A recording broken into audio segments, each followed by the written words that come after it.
Boarding a plane in Dallas feels familiar, almost like stepping into a well-rehearsed routine. The accents, the announcements, even the way people queue up, there's a certain rhythm to it that feels uniquely American, shaped by decades of domestic travel culture. But step onto a plane in Frankfurt, and you'll notice subtle and sometimes striking differences. The language is spoken, the boarding process, and even the energy in the terminal hint at a different story, one influenced by a continent of diverse nations. It's not just the airline's logo or the crew's uniform, it's the very DNA of the aircraft, the companies, and the cultures behind them. Every detail, from the food served to the safety announcements, reflects a deeper philosophy about travel and service. American aviation grew to serve a vast, unified market demanding robust, high-frequency domestic workhorses. The sheer size of the U.S. meant airlines had to prioritize efficiency, speed, and the ability to connect distant cities seamlessly. Europe's aviation, shaped by a patchwork of nations, had to navigate borders, languages, and regulations from the start. Each flight could mean crossing into a new country with its own rules and expectations, making flexibility and adaptability essential. These routes influence everything: aircraft design, airline business models, and even the passenger experience.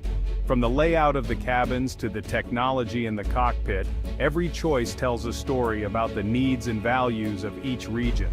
We'll dive into the philosophies of Boeing and Airbus, two giants whose approaches reflect the priorities of their home continents, one favoring tradition and ruggedness, the other innovation and collaboration. We'll explore the contrasts between American and European airlines, from their service styles to their business strategies, and see how competition and cooperation have shaped the skies. And we'll discover how geography, vast open spaces in America, intricate borders in Europe, has shaped not just routes, but the very way people think about flying. By the end, you'll see not just what makes these aviation worlds different, but why those differences matter, and how they impact every journey we take. And you'll be ready to ask, will these two traditions keep diverging, or is a unified sky on the horizon, where the best of both worlds might one day meet? The divide between American and European aircraft starts with design philosophy. Boeing's approach is evolutionary, refining proven platforms for a massive, unified market, prioritizing reliability and familiarity. Airbus, born from a multinational partnership, took a revolutionary path, pioneering fly-by-wire controls and cockpit commonality to boost efficiency and flexibility. In a Boeing 737 cockpit, you'll find a traditional yoke. In an Airbus A320, a side stick and digital systems. Boeing trusts the pilot's direct command. Airbus leans on technology to enhance safety and reduce training costs. Boeing's single corporation culture contrasts with Airbus's modular, standardized design, necessary for a company spanning several countries. These philosophies aren't just technical, they're responses to the markets and histories that shaped each manufacturer. The result? Two families of aircraft, each optimized for their own continent's needs, and both, in their own way, have changed the world's skies. Airlines reflect their environments in profound ways, shaped by the unique demands and histories of their home regions. The aircraft themselves are just one part of the story. The way airlines operate is deeply influenced by the world around them. In the United States, a handful of massive legacy carriers like American, Delta, and United, alongside aggressive low-cost airlines, dominate the skies. They rely on a hub-and-spoke system connecting a vast and geographically diverse nation through major airport hubs. The deregulation era of the late 1970s unleashed intense competition, forcing airlines to streamline operations, focus on efficiency, and standardize their fleets to cut costs and maximize profits. In contrast, Europe's aviation landscape is far more fragmented. National flag carriers such as British Airways, Air France, and Lufthansa were once state-owned and still carry a sense of national pride and prestige, often enjoying special privileges at their home airports. Meanwhile, European low-cost giants like Ryanair and EasyJet have revolutionized travel by pushing the budget airline model to its limits. They fly to secondary airports, offer no-frills service, and unbundle every aspect of the journey, making air travel accessible to millions. American carriers often invest in large fleets of identical jets, like the Boeing 737 or Airbus A320, to simplify maintenance, training, and scheduling, driving efficiency across their networks. European airlines, on the other hand, must juggle a diverse mix of aircraft to serve everything from short regional hops to long-haul international routes, adapting to the continent's patchwork of countries and airports. The result is that U.S. airlines have focused heavily on domestic consolidation, merging and growing to dominate their home market. European carriers, by contrast, are experts at connecting nations and continents, weaving together a complex web of international routes. Each airline model is a direct product of its geography, its history, and the competitive pressures it faces, evolving over decades to meet the needs of travelers. Together, these contrasting approaches have not only shaped their own regions, but have also transformed the way the entire world flies, making air travel more accessible and interconnected than ever before. For travelers, the differences between flying in America and Europe are most obvious once you step inside the cabin. The atmosphere, the service, and even the little details all tell a story about the priorities of each region's airlines. On U.S. domestic flights, efficiency and cost-saving measures take center stage. Expect tighter seats, less legroom, and a focus on getting as many passengers as possible from point A to point B. Extras like snacks, drinks, or checked bags often come with a fee, and complimentary service is kept to a minimum. The experience is streamlined, practical, and designed for the masses. In Europe, the experience is more varied. Ultra-budget airlines like Ryanair and Wizz Air offer rock-bottom fares but with few frills. Think basic seats and pay-as-you-go everything. Yet legacy carriers such as Lufthansa or Air France still provide complimentary snacks and drinks even on short flights, maintaining a sense of hospitality and tradition. This contrast reflects Europe's unique mix of fierce budget competition and lingering expectations of service from national airlines, where passengers still value a touch of comfort and national pride in the air.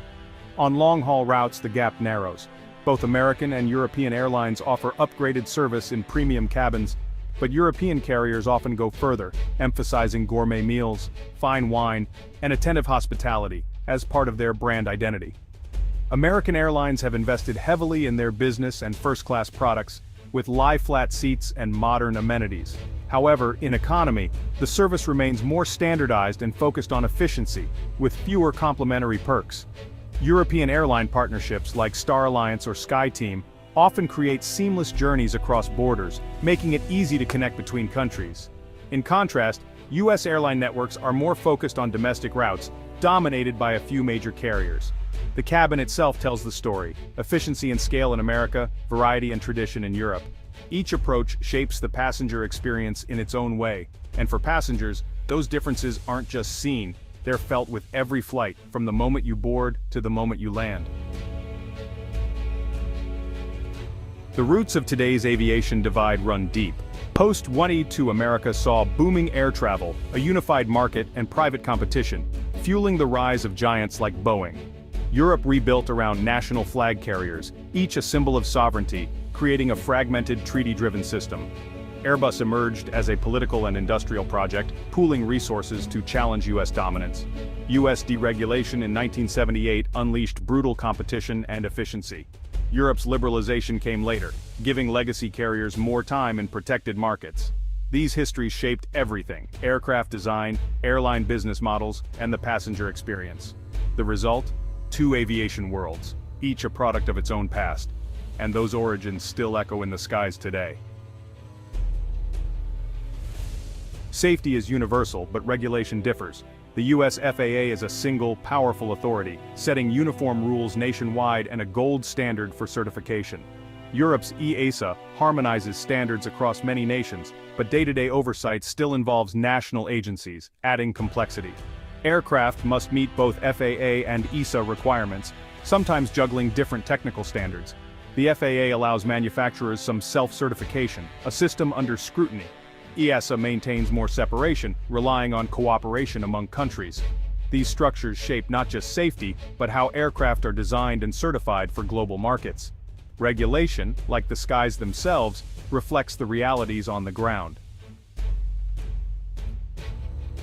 Iconic aircraft tell the story of their continents. The Boeing 747, America's Queen of the Skies, embodied ambition, scale, and the dream of making air travel accessible to all.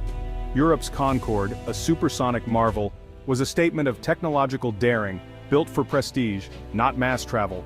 The Boeing 737 and Airbus A320 are the ultimate rivals.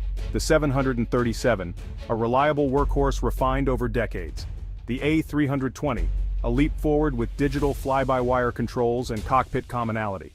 Each reflects its maker's philosophy: evolution versus revolution, familiarity versus innovation.